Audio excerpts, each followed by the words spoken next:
के अंदर हमने कल क्या पढ़े थे? परमाणु संरचना के बारे में पढ़ा था। अरे परमाणु संरचना के बारे में पढ़ा था। परमाणु संरचना के अंदर हमने सबसे पहले पढ़ा था डाल्टन का परमाणु सिद्धांत।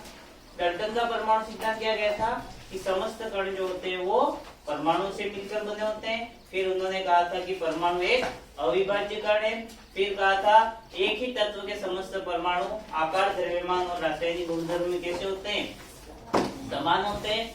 फिर कहा अलग अलग तत्वों के परमाणु जो होते हैं वो गुणधर्म वगैरह में क्या होते हैं? अलग अलग होते हैं। फिर कहा कि अलग अलग तत्वों के परमाणु एक निश्चित मात्रा में संयोग करके यौगिक का निर्माण करते हैं। और लास्ट पॉइंट ये कहा था कि किसी भी रासायनिक अभिक्रिया के दौरान परमाणुओं को न तो उत्पन्न किया जा सकता है न ही नष्ट किया जा सकता है। जितने परमाणु अभिकारक के अंदर भाग लेंगे उतने ही परमाणु क्या प्राप्त होंगे? उत्पाद के अंदर प्राप्त होंगे। फिर आया था हमारे थॉमसन मॉडल।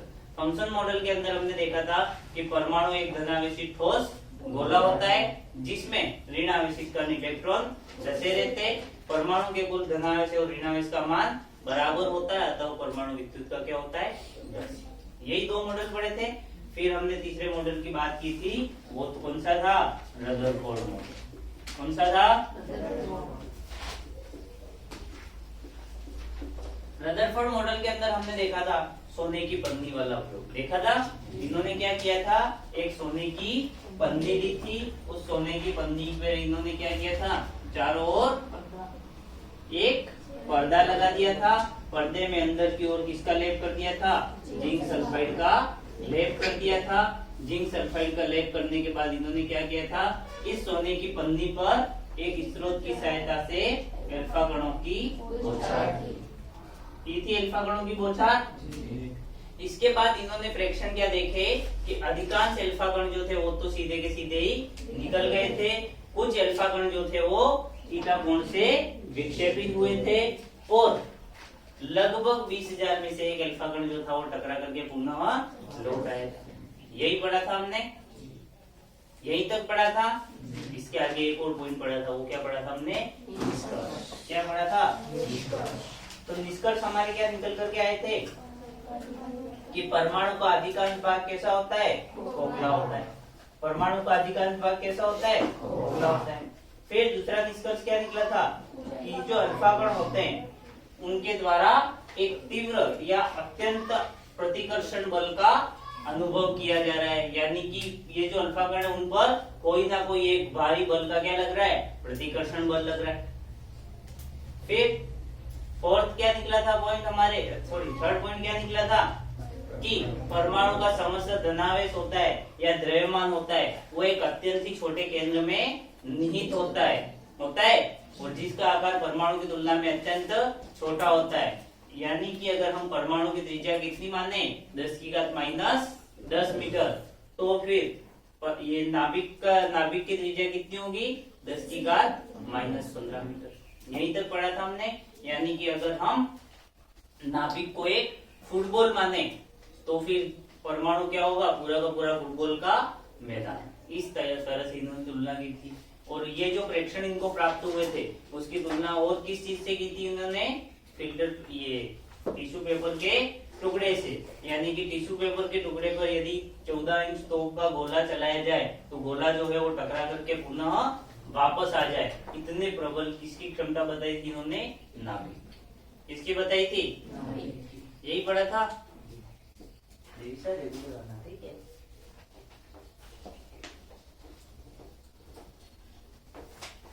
अब आज हम बताते हैं कि रदरफोर्ड मॉडल के मुख्य बिंदु क्या है। इन्होंने ये सब प्रयोग किया, प्रेक्षण किया, इसके आधार पर इन्होंने निष्कर्ष निकाले। लेकिन अगर एग्जाम में ये पूछा जाए कि रदरफोर्ड का सिद्धांत लिखिए तो आपको वो सारी चीजें नहीं लिखनी। वो रदरफोर्ड का क्या था? प्रयोग था। प्रयोग के आधार पर इन्होंने जो परिणाम निकाले उन परिणाम की हम बात करते हैं। तो जो परिणाम निकाले उसके अंदर इन्होंने फर्स्ट ये कहा कि परमाणु का समस्त धनावेश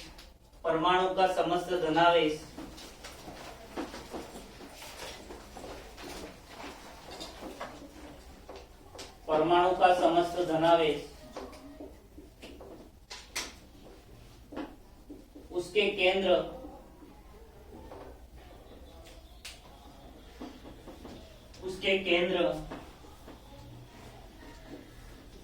में स्थित होता है, उसके केंद्र में स्थित होता है, जिसे हम नाभिक कहते हैं। तो फर्स्ट इन्होंने क्या कहा कि परमाणु का जो समस्त धनावेश होता है या द्रव्यमान होता है वो उसके कहां पर स्थित होता है, केंद्र के अंदर स्थित रहता है, जिसे हम किस नाम से जानते हैं, नाभिक के नाम से। तो फर्स्ट इन्होंने क्या कहा कि परमाणु का समस्त धनावेश और द्रव्यमान कहाँ स्थित होता है, उसके केंद्र के अंदर, और उस केंद्र को हम क्या कहते हैं, नाभिक। यानी अगर ये हम एक परमाणु का गोला माने, ये इसको हम क्या माने, परमाणु, तो परमाणु के अंदर जो भी समस्त धनावेश होगा वो कहां पर स्थित होगा, इसके केंद्र के अंदर, इसके बीचों बीच स्थित होगा। कहां स्थित होगा, बीचों बीच स्थित होगा। ठीक है, क्लियर फर्स्ट पॉइंट। सेकंड इन्होंने ये कहा कि इलेक्ट्रॉन जो होते हैं, इलेक्ट्रॉन नाभिक के चारों ओर कक्षाओं में चक्कर लगाते हैं। इलेक्ट्रॉन नाभिक के चारों ओर कक्षाओं में चक्कर लगाते हैं। ये नाभिक हो गया, तो इसके चारों ओर कौन चक्कर लगाएगा, इलेक्ट्रॉन। कौन चक्कर लगाएगा, इलेक्ट्रॉन। तो फर्स्ट पॉइंट इन्होंने क्या कहा कि परमाणु का समस्त धनावेश एवं द्रव्यमान कहां पर स्थित होता है, उसके केंद्र के अंदर, जिसे हम क्या कहते हैं, नाभिक कहते हैं। क्या कहते हैं, नाभिक। दूसरा पॉइंट इन्होंने क्या कहा कि इस नाभिक के चारों ओर कौन चक्कर, कक्षा में कौन चक्कर लगाते हैं, इलेक्ट्रॉन। फर्स्ट पॉइंट क्या कहा कि परमाणु का समस्त धनावेश उसके केंद्र में स्थित रहता है। दूसरा पॉइंट इन्होंने ये कहा कि इस नाभिक के चारों ओर कौन चक्कर लगाते हैं, इलेक्ट्रॉन, कक्षाओं में चक्कर लगाते हैं। क्लियर। थर्ड पॉइंट सेकंड लिखिए,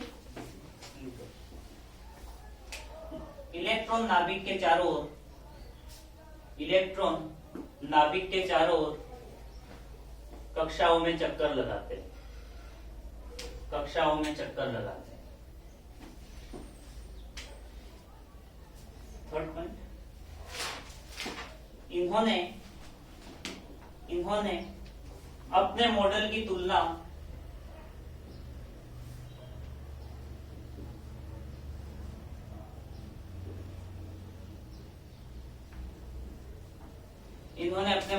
तुलना सौर मंडल से की।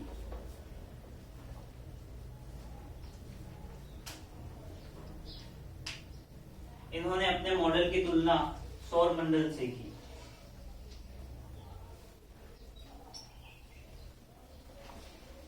अब इन्वर्टेड कॉमा करके लिखना, किस प्रकार की वो बता रहे हैं।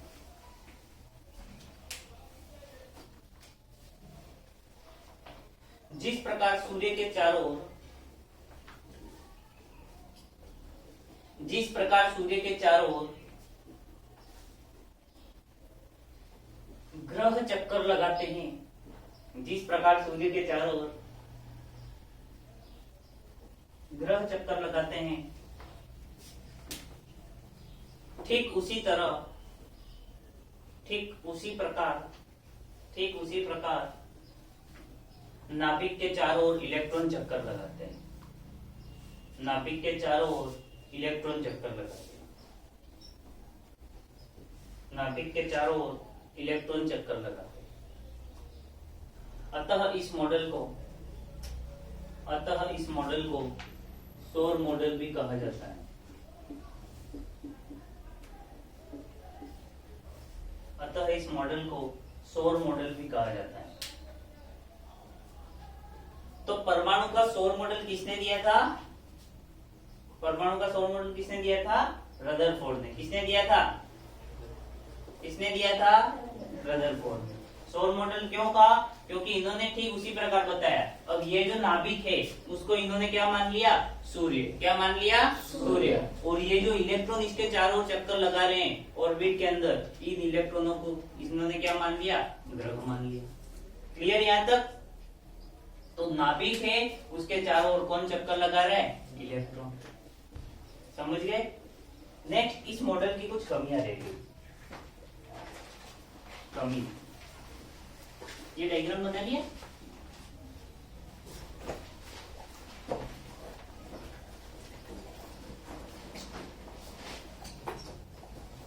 तो सबसे सबसे बड़ा जो मॉडल था वो हमारे पास यही था।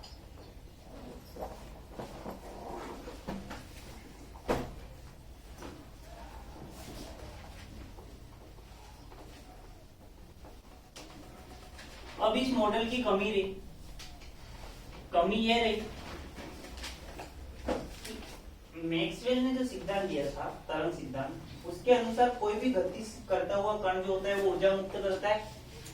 यानी आप भी अगर कहीं पर गति कर रहे हैं, ग्राउंड है, मैदान है, उस मैदान के चारों ओर चक्कर लगाओ, तो फर्स्ट तो आप तेजी से चक्कर लगाओगे, आपके अंदर पूरी ऊर्जा भरी हुई है, लेकिन जैसे जैसे आप चक्कर लगाते जाओगे आपकी ऊर्जा में कमी होती जाएगी, एनर्जी कम होती जाएगी, तो धीरे धीरे आप क्या होगे, पथ आप क्या करते जाओगे, छोटा करते जाओगे, अरे करते जाओगे, धीरे धीरे कम वो करने लग जाओगे, कम राउंड काटने लग जाओगे, और अंत में आकर के आप बीच में गिर जाओगे। ठीक है, तो अब ये इलेक्ट्रॉन है, चक्कर लगा रहा है, लेकिन इसकी एनर्जी में धीरे धीरे क्या हो रही है, कमी हो रही है, कमी हो रही है, तो अंत में क्या होगा, ये सर्पिलाकार गति करके कहाँ गिर जाएगा, केंद्र के अंदर। कहाँ गिर जाएगा, केंद्र के अंदर। तो जो इलेक्ट्रॉन होता है वो प्रारंभ में तो तीव्र गति से चक्कर लगाएगा, लेकिन धीरे धीरे इसकी ऊर्जा में क्या हो जाएगी, कमी हो जाएगी, और अंत में यह सर्पिलाकार गति करके कहाँ गिर जाएगा, नाभिक के अंदर गिर जाएगा, जिससे परमाणु का स्थायित्व संभव नहीं होगा। तो रदरफोर्ड मॉडल की कमी क्या रही कि यदि फर्स्ट तो चलो मान लिया कि प्रारंभ में इलेक्ट्रॉन तेज गति से, लेकिन धीरे धीरे इलेक्ट्रॉन की ऊर्जा में क्या होगी, कमी होगी, तो अंत में आकर के कहाँ गिर जाएगा, ये नाभिक के अंदर, जिससे परमाणु का स्थायित्व संभव नहीं है। तो इसकी ये जो कमी निकाली थी वो निकाली थी क्लार्क मैक्सवेल ने। इसने क्लार्क मैक्सवेल। तो मैक्सवेल के तरंग सिद्धांत के अनुसार कोई भी गति करता हुआ कण या किसी भी गतिशील कण की ऊर्जा में निरंतर क्या होती है, कमी होती है, जिससे इलेक्ट्रॉन की ऊर्जा में निरंतर कमी होती जाएगी, और अंत में वह सर्पिलाकार गति करके कहाँ गिर जाएगा, नाभिक के अंदर गिर जाएगा। तो लिखिए आप, मैक्सवेल के तरंग सिद्धांत के अनुसार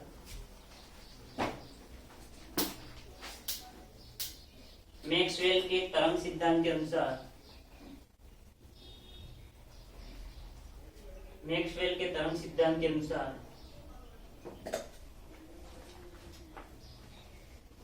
कोई भी गतिशील कण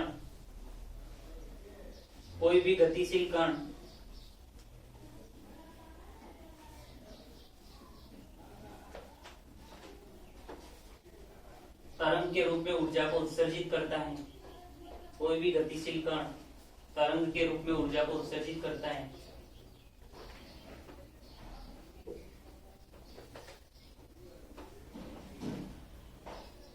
तरंग के रूप में ऊर्जा को उत्सर्जित करता है, अतः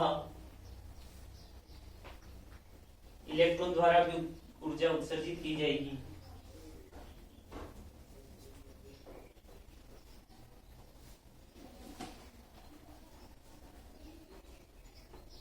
इलेक्ट्रॉन द्वारा भी ऊर्जा उत्सर्जित की जाएगी, और वो अंत में सर्पिलाकार गति करके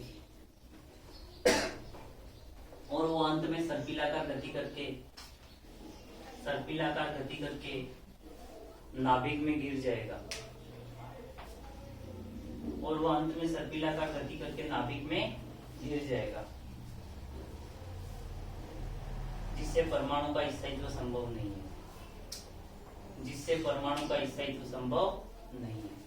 तो परमाणु के स्थायित्व में डिफरेंट क्या है मैन, कि ओवरऑल इन्होंने कहा कि आप अगर पढ़ोगे तो इतना बड़ा लगेगा, लेकिन है क्या चीज, कोई भी गतिशील गति करता हुआ कण होता है वो किसको उत्सर्जित करेगा, ऊर्जा को। जैसे जैसे ऊर्जा को उत्सर्जित करेगा उसका पथ जो होता है वो छोटा होता जाता है, और वो सर्पिलाकार गति करके कहाँ गिर जाएगा, नाभिक के अंदर गिर जाएगा। फर्स्ट कमी हो गई। सेकंड कमी ये कि चलो भाई साहब हम मान लेते हैं एक बार के लिए ये घटना नहीं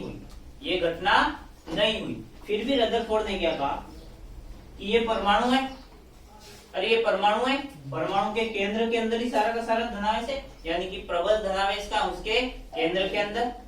इसके साइड में कौन चक्कर लगा रहे हैं, इलेक्ट्रॉन। अरे साइड में कौन चक्कर लगा रहे हैं, इलेक्ट्रॉन। इनके बीच का भाग तो खाली है, क्योंकि अधिकांश भाग क्या होता है, खोखला होता है, तो बीच का भाग तो खाली है, अब इलेक्ट्रॉन यहाँ पर है, इलेक्ट्रॉन तो माइनस आवेश, अरे ऋणावेश, नाभिक पर धनावेश, दोनों के मध्य अट्रैक्शन होगा, प्लस और माइनस एक दूसरे को क्या करेंगे, आकर्षित करेंगे, अरे करेंगे आकर्षित। तो ये इलेक्ट्रॉन जो है वो कहाँ आएगा, नाभिक तो बहुत प्रबल है, इलेक्ट्रॉन पर तो केवल एक ही आवेश है, इसके पास शक्ति ज्यादा है, तो ये इलेक्ट्रॉन जो होगा वो खींच करके कहाँ आ जाएगा, नाभिक के अंदर आ जाएगा।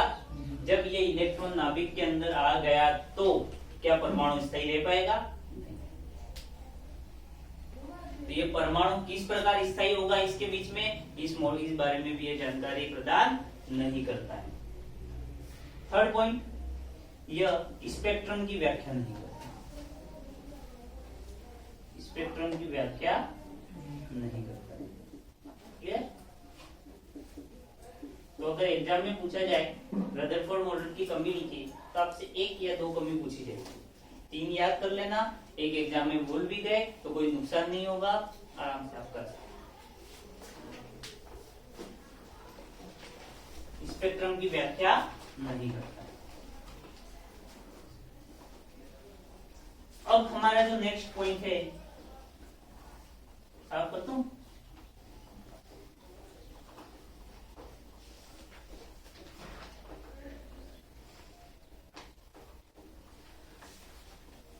बोर मॉडल इस साल के हिसाब से शायद आप अगर 2 से 3 नंबर पक्के करना चाहते हो तो रदरफोर्ड मॉडल और बोर मॉडल पढ़ लो, इस बार चांस इनके ज्यादा बन रहे हैं कि दोनों में से कम एक तो आएगा। इस पार्ट से आपके लिए एक और बेनिफिट की बात ये, इस पार्ट से अथवा में प्रश्न आते हैं, कैसे आते हैं, अथवा के, यानी आपके 5 नंबर का प्रश्न आएगा और वो भी कैसा आएगा, अथवा के। तो आप इस पार्ट को पढ़ लो, अगर कोई एक टॉपिक आपको छोड़ना तो एक भी टॉपिक नहीं है, लेकिन फिर भी कंफ्यूज हो रहे हो तो आप दूसरा पॉइंट कर सकते हो, ये आपके लिए छूट है। इसलिए अथवा में प्रश्न आ रहे हैं तो ऐसे पार्ट जो है उनकी अच्छे से अच्छी तैयारी करो। 5 नंबर का पार्ट है, पूरा का पूरा पार्ट क्लियर हो जाए। बोर मॉडल, बोर मॉडल क्या कहता है उसके बारे में बात करें तो ये जो बोर मॉडल था दिया गया था सन 1913 के अंदर। इसका दिया गया था सन 1913 के अंदर और दिया गया था नील्स बोर द्वारा। किसके द्वारा, नील्स बोर द्वारा। तो नील्स बोर द्वारा सन 1913 के अंदर ये मॉडल दिया गया था और यह जो सिद्धांत था वो स्थित था प्लांक के क्वांटम सिद्धांत पर। किस पर निर्भर करता था, प्लांक के क्वांटम सिद्धांत पर।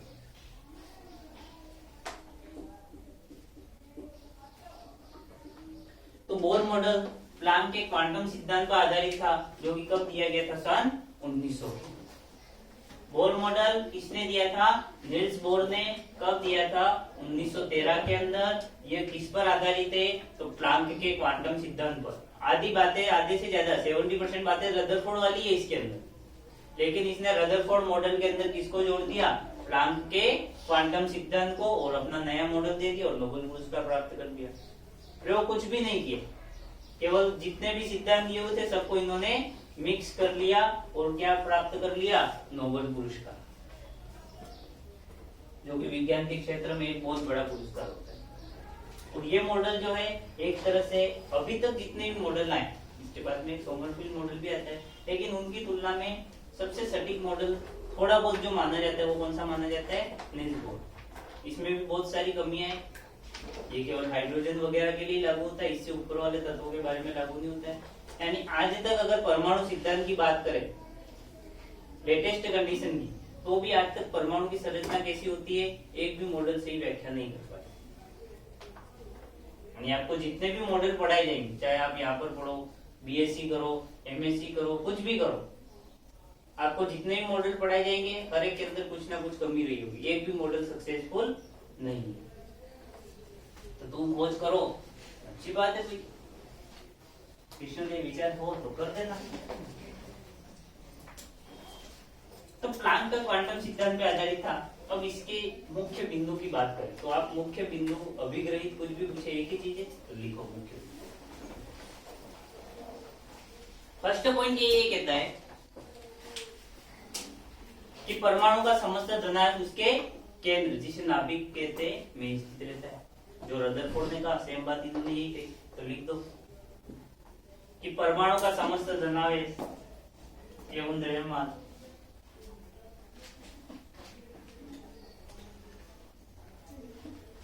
उसके केंद्र, क्या लिखा? परमाणु का समस्त धनावेश एवं द्रव्यमान उसके केंद्र, कोष्टक में लिख देना, नाभिक में स्थित होता है। तो सेम रदरफोर्ड ने भी यही बात की थी कि परमाणु का समस्त धनावेश और द्रव्यमान कहाँ स्थित रहता है? नाभिक के अंदर। इन्होंने भी यही बात कर ली कि परमाणु का समस्त धनावेश होता है या द्रव्यमान होता है वो कहाँ स्थित रहेगा? नाभिक के अंदर। ठीक है। सेकंड पॉइंट इन्होंने ये कहा, जो रदरफोर्ड ने कहा कि परमाणु इलेक्ट्रॉन जो होते हैं वो क्या चक्कर लगाते हैं? नाभिक के चारों। बस इन्होंने एक वर्ड वहां पर जोड़ दिया कि निश्चित ऊर्जा की। इन्होंने क्या वर्ड जोड़ दिया? निश्चित ऊर्जा की वृत्ताकार कक्षा। निश्चित ऊर्जा की वृत्ताकार कक्षा, ये वर्ड इन्होंने जोड़ दिया, जिसकी वजह से इनका मॉडल जो था वो थोड़ा सक्सेसफुल हो गया, मॉडल हो गया। तो इन्होंने सेकंड पॉइंट क्या लिखा? लिखो third point, second point, second point लिखो। इलेक्ट्रॉन नाभिक के चारों ओर, इलेक्ट्रॉन नाभिक के चारों ओर एक निश्चित ऊर्जा की, एक निश्चित ऊर्जा की वृत्ताकार कक्षाओं में चक्कर लगाते हैं। एक निश्चित ऊर्जा की वृत्ताकार कक्षाओं में चक्कर लगाते हैं। यानी कि अगर ये नाभिक है तो नाभिक के चारों ओर आपको क्या कर देनी है? वृत्ताकार कक्षाएं बना लेनी है। इसके अंदर कौन चक्कर लगाएगा? इलेक्ट्रॉन। क्लियर? और मॉडल क्या कहता है? फर्स्ट पॉइंट जो रदरफोर्ड ने कहा कि नाभिक के अंदर समस्त धनावेश और ये होता है। सेकंड पॉइंट इन्होंने कहा कि ये जो इलेक्ट्रॉन होते हैं वो कहां पर चक्कर लगाते हैं? एक निश्चित ऊर्जा की। ऊर्जा क्या होगी? निश्चित होगी। कक्षाएं कैसी होगी? वृत्ताकार। कैसी होगी? वृत्ताकार कक्षाओं में कौन चक्कर लगाएगा? इलेक्ट्रॉन। रहेंगे का नाभिक के चारों। थर्ड पॉइंट, इन कक्षाओं को के एल एम एन सब कैपिटल लिखना है आपको। के एल एम एन अथवा 1 2 3 4 1 2 3 4 आदि से दर्शाया जाता है। फर्स्ट कक्षा को 1 से दर्शा दिया, सेकंड को 2 से, थर्ड को 3 से, फोर्थ को 4 से और पांचवी आ गई तो 5, छठी आ गई तो 6। या फिर अंग्रेजी के जो एक कैपिटल लेटर है, फर्स्ट कक्षा को के, सेकंड को एल, थर्ड को एम, फोर्थ को एन, इस टाइप से दर्शाया जाता है। किसको? इन कक्षाओं को। लिख दिया। फोर्थ पॉइंट,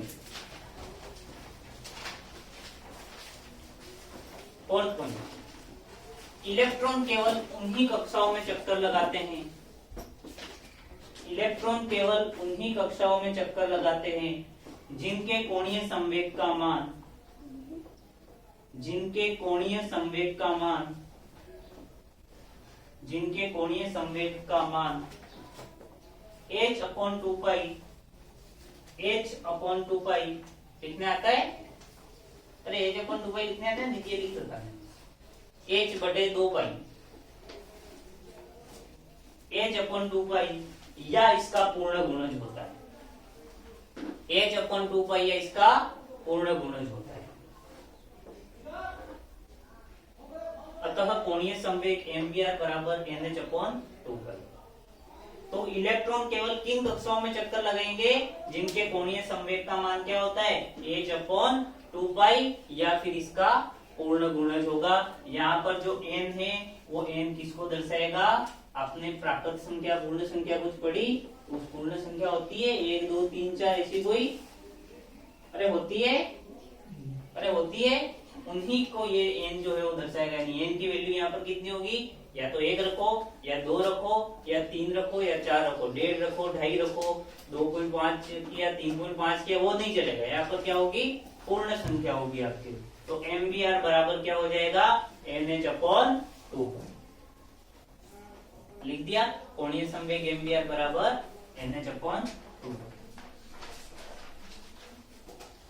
नेक्स्ट लिखो, जब इलेक्ट्रॉन इन निश्चित ऊर्जा की कक्षा में चक्कर लगाता है, या फिर डायरेक्ट लिख दो, जब इलेक्ट्रॉन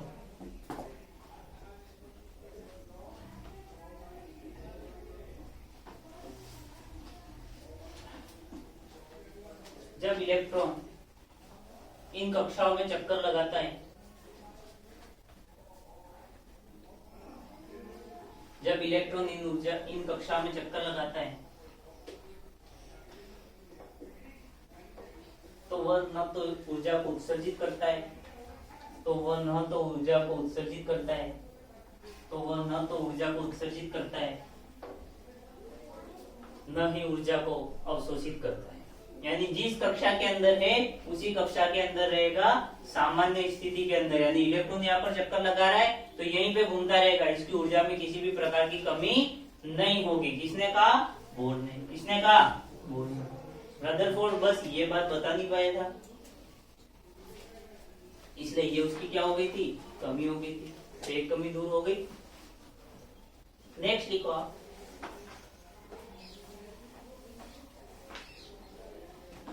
परंतु यदि किसी बाह्य स्रोत से, या परंतु छोड़ दो, यदि किसी बाह्य स्रोत से, यदि किसी बाह्य स्रोत से, यदि किसी बाह्य स्रोत से इसे ऊर्जा दी जाती है, तो इसे मतलब किसको? इलेक्ट्रॉन को इसे ऊर्जा दी जाती है, तो यह ऊर्जा अवशोषित कर, यह ऊर्जा अवशोषित कर, ऊर्जा अवशोषित कर उच्च ऊर्जा स्तर में चला जाता है।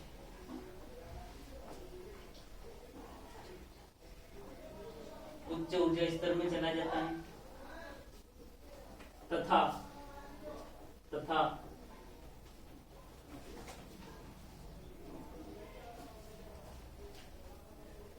तथा अत्यंत कम समय, कोष्टक में लिखते हैं 10⁻⁻8 सेकंड, तथा अत्यंत कम समय,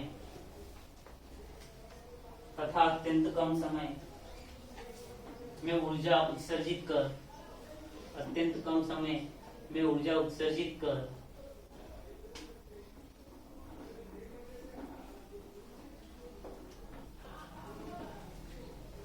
ऊर्जा उत्सर्जित कर पुनः मूल अवस्था में आ जाता है, या पुनः मूल कक्षा में आ जाता है।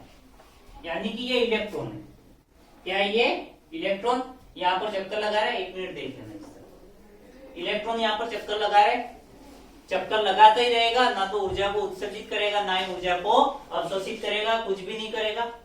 नॉर्मल कंडीशन की बात कर रहे हैं। लेकिन अगर आपने बाह्य स्रोत से इसको एनर्जी दी, क्या दी? एनर्जी, ऊर्जा दी। ये दिया सूर्य का प्रकाश मान लो, एनर्जी दी। एनर्जी देने पे ये इलेक्ट्रॉन जो होगा वो कहां चला जाएगा? उच्च ऊर्जा कक्ष के अंदर। कहां चला जाएगा? तो ये इलेक्ट्रॉन कहां आ गया? यहाँ पर आ गया। अरे आ गया। फिर क्या होगा कि बहुत ही कम, यानी आप पल के झपको उससे भी कम सेकंड, कम टाइम के अंदर ये वापस ऊर्जा को क्या कर देगा? उत्सर्जित कर देगा। क्या कर देगा? उत्सर्जित कर देगा, और वापस कहां आ जाएगा? मूल कक्षा के अंदर। यानी इलेक्ट्रॉन जब तक कुछ भी नहीं कर रहे हैं, हम सामान्य कंडीशन है, तो वहीं पर चक्कर लगाते रहेगा जो उसकी कक्षा है। पहली है तो पहली, दूसरी है तो दूसरी, तीसरी है तो तीसरी, कोई चेंज नहीं होगा। लेकिन अगर हमने इसको एनर्जी दे दी बाह्य स्रोत से, अगर हमने दी तो ये लेगा नहीं, हमने दी तो क्या करेगा? ये एनर्जी को एब्जॉर्ब करेगा, अवशोषित करेगा, और कहां चला जाएगा?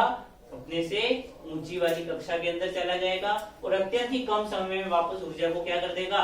उत्सर्जित कर देगा, और पुनः कहां जाएगा? वास्तविक कक्षा के अंदर। यानी ठीक इसे इस तरह से समझ सकते हैं। लोहा होता है, ठंडा पड़ा रहता है, ऐसा कैसे ही रहता है? अरे ऐसे ही रहता है। लेकिन जब हम लोहे को गर्म करते हैं, एनर्जी निकलती है उससे, और वापस उसको ठंडा करती है, क्या आ जाएगा? मूल अवस्था के अंदर। यानी नॉर्मल कंडीशन के अंदर क्या रहेगा? वो नॉर्मल ही रहेगा। जब बाह्य स्रोत से ऊर्जा दी जाती है तो ही क्या होता है? वो उत्तेजित। समझ गए? यहाँ पर हमने जो कक्षाएं पढ़ी, बोर के अंदर कक्षाएं पढ़ी थी, KL, MN, अरे पढ़ी थी, उन कक्षा को हम ऊर्जा स्तर भी कहते हैं। क्या कहते हैं? तो कक्षा वाली लाइन में अगर जगह बची हो तो आप लिख देना इन कक्षाओं को ऊर्जा स्तर भी कहा जाता है। इन कक्षाओं को ऊर्जा स्तर भी कहा जाता है। अब अगर ऊर्जा के अवशोषण और उत्सर्जन का हम फॉर्मूला लिखें तो डेल्टा ई इक्वल टू आ जाएगा एच न्यू। यहाँ पर डेल्टा ई इक्वल टू होता है E2 minus E1 is equal to H nu. ये न्यू है, वी मत बनाना, न ही यू है। ये क्या है? न्यू, टेढ़ा वी। कैसा वी है? टेढ़ा वी है। तो आप वी को हल्का सा टेढ़ा बना इस टाइप से, न तो यू है न वी है। ये क्या है? न्यू। क्या है? न्यू। न्यू कहते हैं इसको, हल्का टेढ़ा वी। तो डेल्टा ई इक्वल टू क्या आ गया? H new E2 minus E1। Delta E यहाँ पर क्या है? E2 minus E1। कैसे है? E2 क्या है? दूसरी कक्षा की ऊर्जा। E1 क्या है? प्रथम कक्षा की ऊर्जा। तो जब इलेक्ट्रॉन जो है वो कितनी मात्रा में ऊर्जा को अवशोषित करके पहली कक्षा से दूसरी कक्षा में जाएगा, वो ज्ञात करने का ये क्या होता है? फॉर्मूला होता है। तो ये दूसरी कक्षा की जितनी ऊर्जा है, जैसे कि दूसरी कक्षा की ऊर्जा की 10 जूल, कितनी आ गई? 10 जूल। पहली कक्षा की ऊर्जा कितनी है? 5 जूल। तो हमें बाहरी स्रोत से ऊर्जा की आवश्यकता कितनी पड़ेगी? 5 जूल की। कितनी पड़ेगी? 5 जूल। ये निकालने का फॉर्मूला है। यहाँ पर एच न्यू क्या है वो सब हम 11वीं में पढ़ेंगे। एच प्लांक स्थिरांक होता है, न्यू होता है वो प्रकाश की आवृत्ति होता है। लेकिन अभी आपको इतना ही समझना है कि पहली कक्षा से दूसरी कक्षा में इलेक्ट्रॉन को जाने के लिए कितनी ऊर्जा की आवश्यकता होगी, वो इस फॉर्मूले से निकल सकते हैं। 10 जूल 5 जूल तो अपने उदाहरण है, समझाने के लिए आपको खाली यही।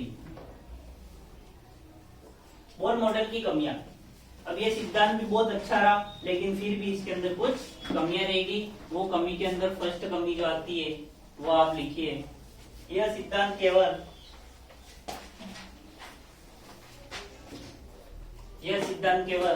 एक इलेक्ट्रॉन रखने वाली परमाणु स्पीशीज पर ही लागू होता है। यानी ऐसे परमाणु जिनके अंदर केवल कितना होता है? एक इलेक्ट्रॉन होता है, उन्हीं पर यह लागू होता है। तो यह सिद्धांत केवल एक इलेक्ट्रॉन रखने वाली परमाणु स्पीशीज पर ही लागू होता है। किस पे होगा?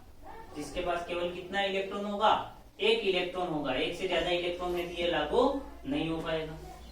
सेकंड पॉइंट, यह स्पेक्ट्रम की व्याख्या नहीं करता है।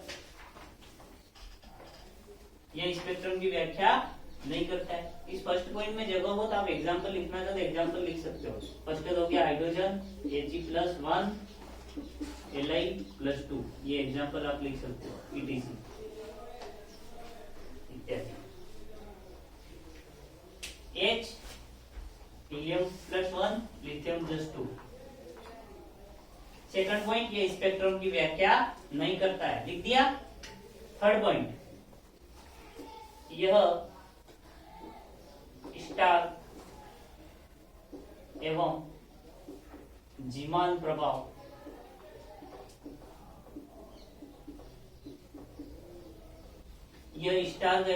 प्रभाव को समझाने में असफल रहा। क्या है वो हम पढ़ेंगे 11 के अंदर। अभी तो खाली याद रखना स्टार एवं जीमान प्रभाव। विद्युत क्षेत्र में अगर विपाटन होता है स्पेक्ट्रम का, स्टार प्रभाव कहलाता है, और जीमान प्रभाव चुंबकीय क्षेत्र के लिए होता है। लेकिन आपको याद क्या रखना है? अभी सिर्फ स्टार का एवं जीमान प्रभाव की व्याख्या नहीं करता। कोई डाउट?